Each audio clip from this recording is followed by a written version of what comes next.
Greetings to you, everyone. Welcome back. Today, the Lord is saying this: you've got to shut the door. And He's talking about this, the door of many options, the door of plan B and C and D. If something doesn't happen the way that you want it to, or even in the timing that you expected it to, then you have all of these other options in place. Remember, God understands all of how we think.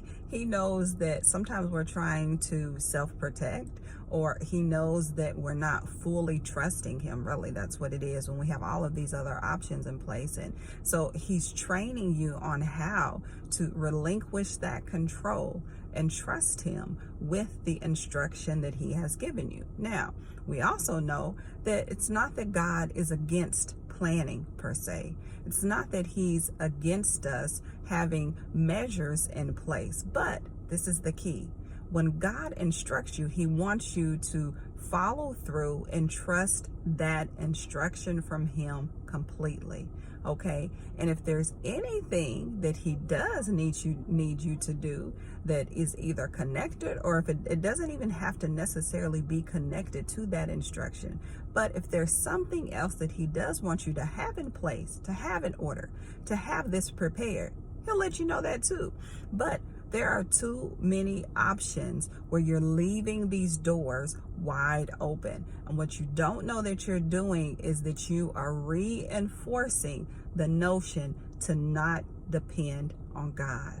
I know this is kind of difficult to receive sometimes, and depending on the situation that you're in, even right now, you're like, but I need this plan B or C. What if things don't happen the way that I want them to? But this is the trick again.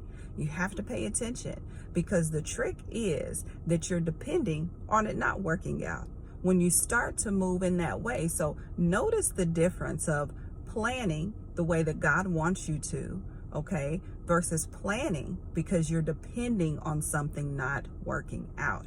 It's a huge difference between the two. So I pray that you really understand that. But as God is saying this today, you need to shut the door. I pray that you are obedient, because when you have this door and doors, multiple ones, remaining open, then you're keeping yourself at a distance from the truth. You're keeping yourself at a distance from the Lord, and you're keeping yourself from truly thriving the way that He wants you to, and really receiving what He has for you. So I pray that you would hear this, listen to it again if you need to, meditate on it, ask the Lord to give you more insight and understanding on how He is speaking this to you, and what are all of these other options of doors that you need to shut. All right, family, I'm praying for you. I love you, and I'll talk to you soon. Bye-bye.